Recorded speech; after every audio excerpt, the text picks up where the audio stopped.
గోవింద గోవింద గోవింద గోవింద.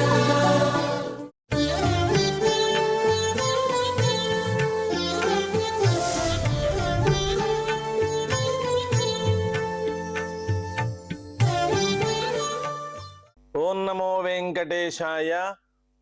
నారాయణం నమస్కృత్య నరం చైవ నరోత్తమం దేవీం సరస్వతీం వ్యాసం తతో జయముదీరయేత్.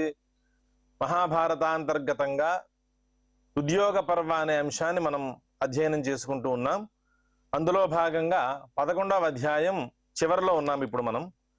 అందులో శ్లోకాన్ని ఒకసారి మనం అనుసంధానం చేసుకుని ఉత్తర శ్లోకాన్ని ఆరంభం చేసుకుందాం. తచ్ఛ్రుత్వా దుర్మనా దేవి బృహస్పతిమువాచః రక్షమాం నహుషాద్ బ్రహ్మం త్వామస్మి శరణం గతా సర్వలక్షణ సంపన్నాం బ్రహ్మం త్వం మాం ప్రభాషసే దేవరాజస్య దయితాం అత్యంతం సుఖభాగినీం అవైధవ్యేన యుక్తాం చాప్యేకపత్నీం పతివ్రతాం.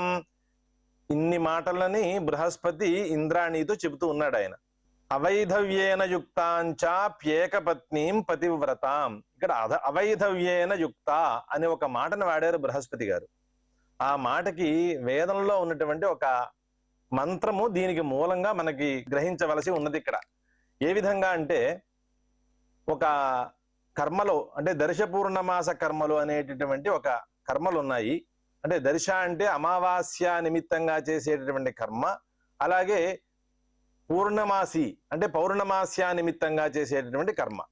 ఈ విధంగా ఈ కర్మలు ఆచరించేటప్పుడు యజమానుడు పత్ని వీళ్ళిద్దరూ ఈ కర్మలను ఆచరిస్తారు. అక్కడ ఈ యజమాన పత్ని ఏం చేస్తుందంటే గార్హపత్యస్య దక్షిణత ఉపవిష్టా పత్ని అని అక్కడ ఆ పత్ని జపం అనేది ఒక జపం ఉంది. ఒక మంత్రంతో ఆమె జపం చేస్తుంది మాట. ఆ మంత్రాన్ని ఆమె జపం చేస్తుంది. అక్కడ ఆ మంత్రం ఏమిటి, ఆమె జపం చేసే మంత్రం ఏమిటి అంటే, ఇంద్రాణి వా విధవా భూయాసం అదితిరివ సుపుత్ర అస్థూరిత్వా గార్హపత్యా ఉపనిషదే సుప్రజాస్త్వాయ. ఈ మంత్రాన్ని జపం చేస్తుంది.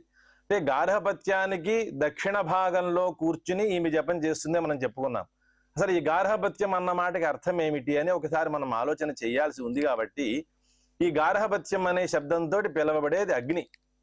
ఈ అగ్ని ఎవరికి ఉంటుందంటే వేదము అలాగే వేదార్థ జ్ఞానము ఈ రెండిటి ద్వారా కర్మలు చేసేటటువంటి వాడికి మాత్రమే ఈ అగ్ని ఉంటుంది. అంటే ఈ అగ్ని అంటే 3 అగ్నులు అతనికి సంక్రమించి ఉన్నాయి.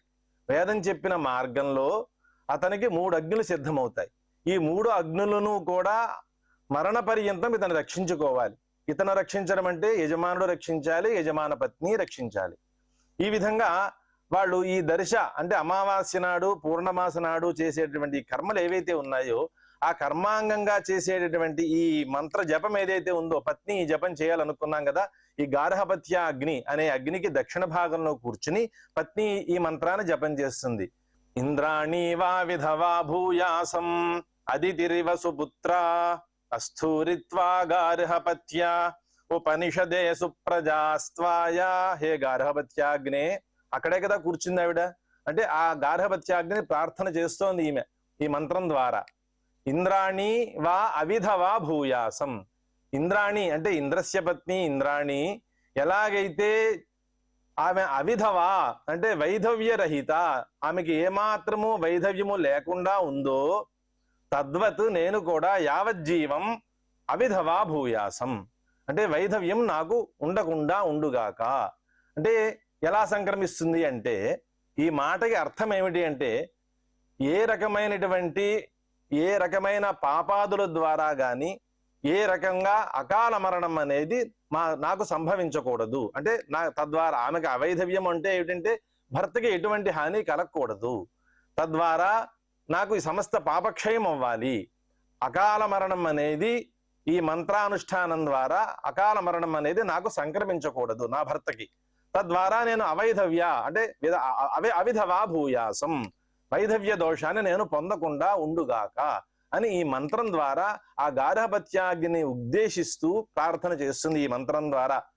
అటువంటి మంత్ర గూఢమైనటువంటి మంత్ర రహస్యంతో ఈ మాటని ప్రయోగించారు బృహస్పతి గారు.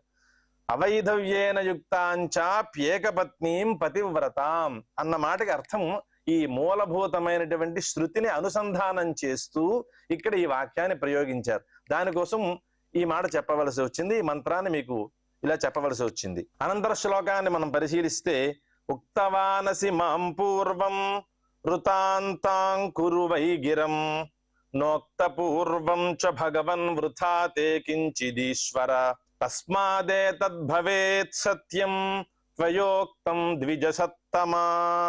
హే బృహస్పతే అని ద్విజసత్తమా అని సంబోధన కూడా, అంటే ద్విజశ్రేష్ఠుడా అని పిలిచేది ఆవిడ. పిలిచి, నువ్వు నాకు పూర్వం ఒక మాట చెప్పావు, ఉక్తవానసి మాం పూర్వం తాం గిరం ఋతాంకురు. ఆ మాట ఏదైతే ఉన్నదో, నువ్వు చెప్పినటువంటి వాక్యం ఏదైతే ఉన్నదో అది సత్యమగుగాక, అది నువ్వు సత్యం చెయ్యి అని బృహస్పతితో చెబుతోంది ఆవిడ. ఉక్తవానసి మాం పూర్వం ఋతాంతాంకురు వై గిరం నోక్త పూర్వం చ భగవన్ వృథా తే కించిదీశ్వర. ఏదైతే నువ్వు ముందు నాకు చెప్పిన మాట ఏదైతే ఉన్నదో, ఏమిటా మాట? మన పూర్వం అనుకున్నదే, దేవరాజస్య దయితాం అత్యంతం సుఖభాగినీం అవైధవ్యేన యుక్తాంచాప్యేకపత్నీం పతివ్రతాం అని ఇన్ని రకములైనటువంటి విశేషణాలతో నువ్వు నన్ను ఉద్దేశించి నన్ను పొగిడేవు కదా. ఈ విధమైనటువంటి మాటలతో నాటి యథార్థం, పొగడ్డం అంటే అర్థం ఏమిటంటే ఉన్న యథార్థాన్ని ఏ విధంగా అయితే నాతో చెప్పావు, ఆ చెప్పిన మాట ఏదైతే ఉన్నదో అది వృథాతే, అది వృథా కాకూడదు, అది వ్యర్థం కాకూడదు. నీ యొక్క మాట ఏదైతే ఉన్నదో ఆ మాట వ్యర్థం కాకూడదు. హే భగవన్ అని సంబోధన చేసింది పరమాత్మ కింద. హే భగవన్ అంటే సర్వగుణ సంపన్న అనే అర్థాన్ని దృష్టిలో పెట్టుకుని హే భగవన్ అని సంబోధన చేసింది ఆవిడ. తస్మాదే తద్భవేత్ సత్యం, కాబట్టి నువ్వు చెప్పినటువంటి ఈ మాట సత్యమగుగాక, అది జరిగి తీరాలి అని చెప్తోంది ఆవిడ. త్వయోక్తం ద్విజసత్తమా.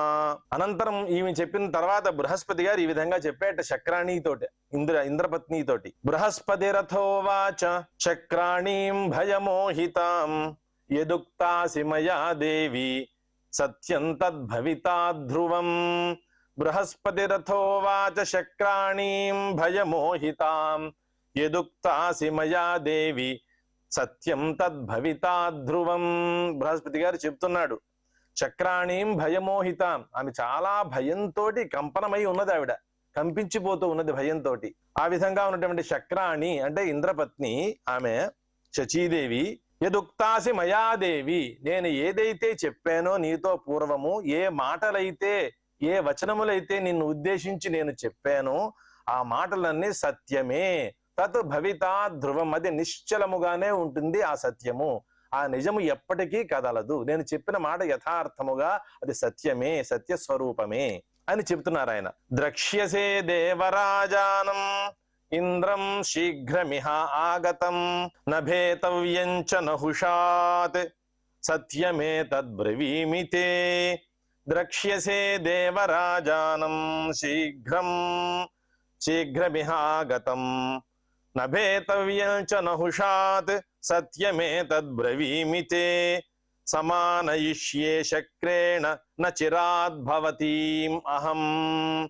ద్రక్ష్యసే దేవరాజానం ఇంద్రం శీఘ్రమిహ ఆగతం నభేతవ్యం చ నహుషాత్ సత్యమే తద్బ్రవీమి తే. సమానయిష్యే శక్రేణ చ న చిరాత్ భవతీమహం అని ఈ శ్లోకంతో ఆ ఇంద్రపత్నితోటి బృహస్పతి గారు చెబుతూ ఉన్నారు. శీఘ్రం ఇహ ఆగతం, ఇక్కడికి వచ్చినట్లుగానే అతి తొందరగా ఇంద్రుణ్ణి నువ్వు చూస్తావమ్మా ఇక్కడ. ద్రక్ష్యసే దేవరాజానం ఇంద్రం శీఘ్రమిహ ఆగతం, ఇక్కడికి వచ్చినట్లుగానే శీఘ్రంగా చాలా తొందరగానే వస్తాడు. ఆ వచ్చినటువంటి దేవరాజన్ నువ్వు చూడబోతున్నావు. ద్రక్ష్యసే దేవరాజానం ఇంద్రం శీఘ్రమిహ ఆగతం నభేతవ్యం చ నహుషాత్ సత్యమే తద్బ్రవీమి తే. నువ్వు ఏమాత్రము నహుషుడి వలన నువ్వు భయాన్ని పొందక్కర్లే. నభేతవ్యం చ నహుషాత్, నువ్వు చెప్పితే మాత్రం భయం పోతుందా? సత్యమే తద్బ్రవీమి తే, నేను చెప్పే మాట సత్యమే చెప్తున్నానమ్మా, నా దగ్గర అసత్యము లేదు. సత్యమే తద్బ్రవీమి తే. సమానయిష్యే శక్రేణ న చిరాత్ భవతీమహం, నిన్ను నీ భర్తతోటి సమానయిష్యే, నేను కలుపుతానమ్మా అని ప్రమాణం చేస్తున్నాడు ఆయన. సమానయిష్యే శక్రేణ న చిరాత్ భవతీమహం, దానికి ఎంతో కాలం అక్కర్లేదు, చాలా కాలం దీన్ని నిరీక్షణ చేయాల్సి ఉందేమో మేమిద్దరం కలవాలంటే, అలా అవసరం లేదు తల్లి, చాలా తొందరగా నేను మిమ్మల్ని ఇద్దరిని కలుపుతాను. సమానయిష్యే శక్రేణ న చిరాత్ భవతీమహం. బృహస్పతి రథోవాచ శక్రాణీం భయమోహితాం యదుక్తాసి మయా దేవి సత్యం తద్భవితా ధ్రువం. ద్రక్ష్యసే దేవరాజానం ఇంద్రం శీఘ్రమిహ ఆగతం.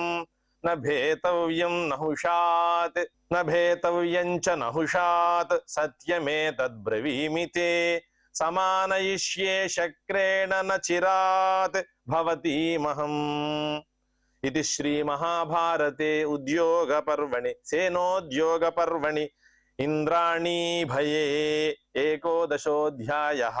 ఇది శ్రీ మహాభారతే ఉద్యోగ పర్వణి సేనోద్యోగ పర్వణి ఇంద్రాణీ భయే ఏకాదశోऽధ్యాయః. 11వ అధ్యాయం దీంతో సమాప్తి అయింది. ఇతఃపరము 12వ అధ్యాయ ఆరంభం. ఇందులో ఇచ్చినటువంటి ఇంట్రడక్షన్ ఏంటి అంటే, ఇంద్రాణి నహుషుని దగ్గరికి వెడుతుంది ఆమె. అంటే అది ఎలా వెడుతుంది, దాంట్లో ఎవరెవరి ప్రేరణ ఉన్నది, ఆమె వెళ్ళడానికి అసలు ఏమాత్రమైనా సుముఖంగా ఉన్నదా, ఆమె మనస్సులో ఎంత భీతి ఉంది, ఎంత రోధిస్తోంది, ఈ రకమైనటువంటి స్థితిలో ఉన్నటువంటి ఆమె ఏ విధంగా నహుషుడి దగ్గరికి వెళుతుంది అనేది ఇందులో ప్రధానాంశంగా మనకి జరగబోయే కథ. క్రుద్ధ శల్య ఉవాచ, శల్యుడు చెప్తున్నట్టు ఈ విధంగా, క్రుద్ధంతు నహుషం దృష్ట్వా దేవాః ఋషి పురోగమాః అబ్రువన్ దేవరాజానం నహుషం ఘోర దర్శనం. క్రుద్ధంతు నహుషం దృష్ట్వా దేవాః ఋషి పురోగమాః అబ్రువన్ దేవరాజానం నహుషం ఘోర దర్శనం. పూర్వాధ్యాయంలో ఒక శ్లోకాన్ని విడిచిపెట్టడం జరిగింది. ఆ శ్లోకాన్ని ఒకసారి పునః చెప్పి అనంతర ఈ అధ్యాయారంభ శ్లోకాన్ని దగ్గరికి మళ్ళీ నేను ప్రారంభం చేస్తాను. పూర్వాధ్యాయంలో అంతిమ శ్లోకాన్ని ఒకసారి నేను చెప్పి అనంతర శ్లోకారంభం చేస్తాను. అథ శుశ్రావనహుషః శక్రాణీం శరణం గతాం బృహస్పతేరంగిరసః చుక్రోధ స నృపస్తదా. అథ శుశ్రావనహుషః శక్రాణీం శరణం గతాం బృహస్పతేరంగిరసశ్చుక్రోధ స నృపస్తదా. బృహస్పతి గారు ఇంద్రాణికి ఈ విధమైనటువంటి వాగ్దానం చేశారు, ఏమాత్రము భయం అక్కర్లేదు, నేను చెప్పినది సత్యమే, అది నిశ్చయంగా జరిగి తీరుతుంది అని. అయితే శుశ్రావనహుషః, బృహస్పతి గారు ఇంద్రాణితో చెప్పిన ఈ మాటంతా నహుషుడు విన్నట్ట. చక్రాణీం శరణం గతాం, ఎవరిని శరణ పొందింది? బృహస్పతిని శరణ పొందింది కదా మరి ఆమె. కాబట్టి బృహస్పతిని శరణు పొందినటువంటి శక్రాణిని ఈ నహుషుడు విన్నాడు. ఈయన్ని శరణు పొందింది, బృహస్పతిని వేడుకుంటోంది, నా నుండి రక్షించమని బృహస్పతి గారి దగ్గరికి వెళ్ళి ఆమెని రక్షించమని కోరుకుంటోంది అని విషయం ఈయన విన్నాడు నహుషుడు.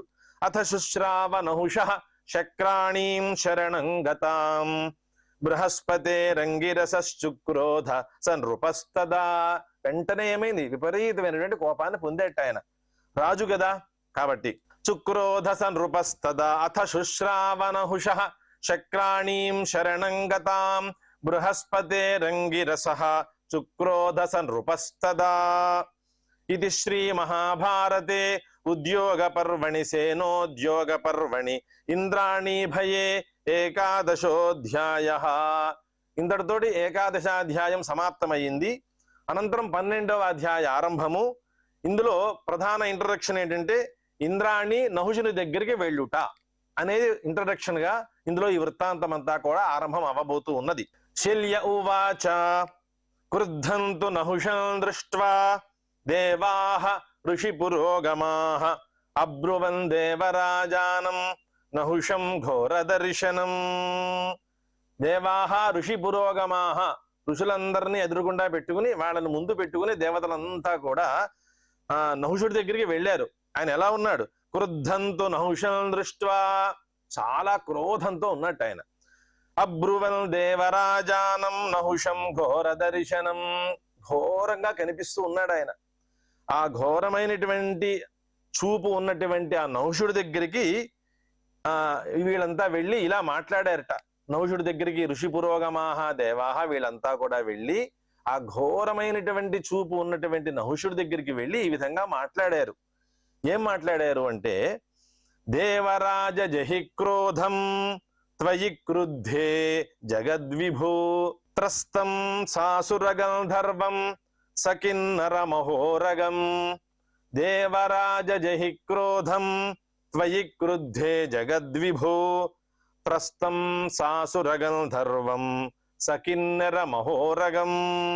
దేవరాజా త్వయి క్రోధం జహి, ఆ క్రోధాన్ని నువ్వు విడిచిపెట్టు. దేవరాజ జహి క్రోధం త్వయి క్రుద్ధే జగద్విభూ. నువ్వు అంత కోపంతో ఉండగా ఈ జగత్తంతా ఏమైపోతుందయ్యా? ఈ విధంగా ఆ నహుషుడిని చూసి చెబుతూ ఉన్నారు వీళ్ళంతా.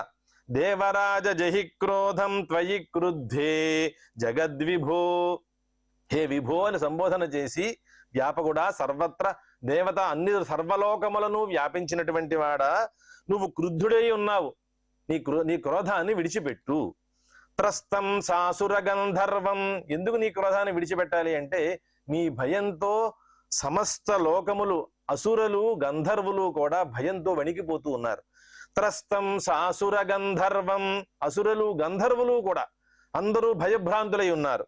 సకిన్నెర మహోరగం. మహాఉరగములు, సర్పాదులు, మహాఘోరమైనటువంటి సర్పములు, అలాగే కిన్నెరులు అందరూ కూడా భయంతో వణికిపోతూ ఉన్నారు, భయభ్రాంతులై ఉన్నారు.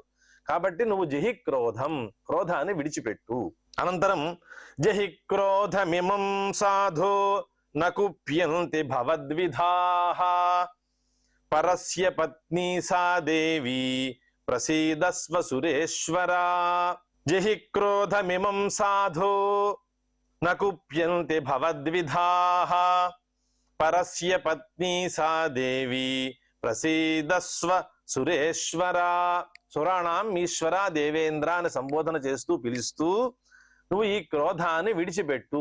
దానికి ముందు హే సాధో అని ఒక సాధు సంపన్నుడా, సద్గుణ సంపన్నుడా అంటే క్రోధం జిహిని ముందు చెప్పారు కాబట్టి అనంతరం సాధో అని ప్రయోగం చేశారు. పూర్వానికి దీనికి భేదం ఇది. పూర్వం క్రోధం ఇంకా విడిచిపెట్టలేదు కాబట్టి క్రోధంతో ఉన్నాడు కాబట్టి క్రోధం జిహి అన్నారు. అది విడిచిపెట్టిన తర్వాత హే సాధో మళ్ళీ అంటే నువ్వు సాధువై ఉన్నావు, స్వతసిద్ధంగా నువ్వు సాధు స్వభావుడివి కాబట్టి ఈ క్రోధం నీకు పనికిరాదు. జహి క్రోధమిమం సాధో నకుప్యంతి భవద్విధాః. నీ వంటి వారు, నీ వంటి గొప్ప సద్గుణ సంపన్నులు, నీ వంటి పరాక్రమం ఉన్నటువంటి వాళ్ళు కోపంతో ఉండకూడదయ్యా. నకుప్యంతి భవద్విధాః పరస్య పత్ని సాదేవి. శచీదేవి అంటే ఎవరు అనుకుంటున్నావు? ఇంద్రుని భార్య. పరస్య పత్ని, పరుని భార్య ఆమె. పరస్య పత్ని సాదేవి ప్రసీదస్వ సురేశ్వర. కాబట్టి నువ్వు ప్రశాంతతతో ఉండు. ఈ విషయంలో నువ్వు ఏమాత్రము క్రోధాన్ని పొందకు. క్రోధం జహి, విడిచిపెట్టు. నివర్తయ మనఃపాపాత్ పరదారాభిమర్శనాత్ దేవరాజోసి భద్రం తే ప్రజాధర్మేణ పాలయ. నివర్తయ మనఃపాపాత్ పరదారాభిమర్శనాత్. నివర్తయ మనఃపాపాత్. ఈ మనస్సుని పాపము నుండి మళ్లించు. నివర్తయ మనఃపాపాత్. ఏమిటి మనస్సు పాపము? ఈ మనస్సు చేసే పాపం ఏమిటి? ఎందుకు ఆ పాప? ఏ పాపమే ఉంది కాబట్టి ఈ పాపం నుంచి నువ్వు మళ్లించు, ఈ పాపాన్ని మళ్లించు, మనస్సు నుంచి దూరం చెయ్యి అని అంటున్నారు. అంటే పరదారాభిమర్శనాత్. నువ్వు శచీదేవిని స్పర్శించాలి అనేటువంటి నీ కోరిక కదా ఇది. ఇది ఎంతో పాపం. ఈ పాపం నీ మనస్సులో ప్రవేశించింది. పరదారాభిమర్శనం అనేటటువంటి పాపం నీ మనస్సులో ప్రవేశించింది కాబట్టి ఆ పాపం నుండి నువ్వు మనస్సును నివర్తింపజేయి, దాన్ని మళ్లించు. దేవరాజోసి భద్రంతే. నువ్వు దేవరాజువై ఉన్నావు, నువ్వు ఆ పని చేయడం నీకు మంగళకరమవుతుంది. దేవరాజోసి భద్రంతే ప్రజాధర్మేణ పాలయ. ప్రజలందరినీ కూడా ధర్మంతో రక్షించు. ఎంత అందమైన మాట వేశారంటే, ప్రజలందరినీ నువ్వు ధర్మంతో రక్షించు, ధర్మంతో పాలించు అని అన్నారంటే, నువ్వు అధర్మ సంపన్నుడు అయితే ప్రజలు ధర్మంతో ఎలా ఉంటారయ్యా? ప్రజాధర్మం అంతా నీ వశమై ఉంది కాబట్టి ప్రజలంతా ధర్మ మార్గంలో నడుచుకోవాలి అంటే ప్రధాన ధర్మమంతా నువ్వే కాబట్టి, ధర్మస్వరూపుడివై నువ్వు ఉన్నావు కాబట్టి నువ్వు అధర్మ మార్గంలో పెడితే ప్రజలు ఏ విధంగా ధర్మాన్ని పాలించగలుగుతారు అనే అంశాన్ని ఇందులో ప్రస్తావన చేస్తూ ఉన్నట్లే ఉన్నది. నివర్తయ మనఃపాపాత్ పరదారాభిమర్శనాత్ దేవరాజోసి భద్రంతే ప్రజాధర్మేణ పాలయ. ఏవముక్తో న జగ్రాహ తద్వచః కామమోహితః అథ దేవానువాచేదం ఇదం ప్రతి సురాధిపః. ఏవముక్తో న జగ్రాహ తద్వచః కామమోహితః అథ దేవానువాచేదం ఇంద్రం ప్రతి సురాధిపః. ఏవముక్తో న జగ్రాహ తద్వచః కామమోహితః అథ దేవానువాచేదం ఇంద్రం ప్రతి సురాధిపః. సురాధిపుడని ఉన్నాడు నహుషుడు. ఈ విధంగా చెప్పారు వీళ్ళంతా, దేవతలు ఋషులు ఈ విధంగా హితవు పలికారు కదా. ఏవముక్తో నజగ్రాహ, వీళ్ళు చెప్పింది ఏది ఆయన రిసీవ్ చేసుకోలేకపోయాడు. ఆయనకి ఏది ఎక్కటం లేదు మనస్సులోకి. ఏవముక్తో నచగ్రాహ తద్వచః, వాడు చెప్పిన ఏ మాటలు కూడా వారి హృదయంలో ప్రవేశించట్లేదు, నహుషుడు హృదయంలోకి. ఎందుచేత కామమోహితః, కామము చేత మోహితుడై ఉన్నాడు ఆయన కాబట్టి. అథ దేవానువాచేదం ఇంద్రం ప్రతి సురాధిపః, ఈయనే చెప్తున్నాడు. అప్పుడు వీళ్ళు చెప్పిన మాట మనస్సుకి ఎక్కించకపోగా, అంటే మనస్సులో ఆయనకి ఏమాత్రము రుచించలేదు కాబట్టి వీళ్ళు చెప్పిన మాట దేవతల్ని అలాగే ఇంద్రుని ఉద్దేశించి ఈయనే ఓ మాట చెబుతున్నాడు. అథ దేవానువాచేదం ఇంద్రం ప్రతి సురాధిపః. ఏమిటి ఆ మాట అంటే, ఇతఃపరం ఇంద్రుడి మీద చేసినటువంటి కర్మలు ఏవైతే ఉన్నాయో, ఇంద్రుడు చేసినటువంటి పాపాలు ఏమున్నాయో వాటన్నిటిని సంధానం చేస్తున్నాడు నహుషుడు. ఆయన చేసినది పాపము, ఆయన చేస్తే పాపం కాదు, నేను చేస్తే పాపమా అనేటువంటి విషయములు అన్నిటినీ ప్రస్తావన చేస్తూ శ్లోకారంభం చేస్తున్నాడు. అహల్యా ధరిషితా పూర్వం ఋషిపత్ని యశస్విని జీవతో భర్తురింద్రేణ సవః కిం న నివారితః. అహల్యాధరిషితా పూర్వం ఋషిపత్ని యశస్విని జీవతో భర్తురింద్రేణ సవః కిం న నివారితః. అహల్యాధరిషితా పూర్వం ఋషిపత్ని యశస్విని జీవతో భర్తురింద్రేణ సవః కిం న నివారితః. ఈ విధంగా ఒక ప్రశ్న వేశాడు ఆయన. అహల్యా ధరిషితా పూర్వం ఋషిపత్ని యశస్విని జీవతో భర్తురింద్రేణ, భర్త జీవించే ఉన్నాడు కదా, భర్త జీవించి ఉన్నప్పటికీ కూడా ఋషిపత్ని, ఆమె ఋషిపత్ని అయి ఉన్నది అహల్య. అలాగే యశస్విని, ఎంతో గొప్ప యశస్సంపన్నురాలు, ఆమె ఇంద్రుడి చేత దర్శనం మానాన్ని పోగొట్టుకుంది కదా, ఇది ఎక్కడి పుణ్యము, ఇది ఏం పాపం, ఇది పాపం కాదా?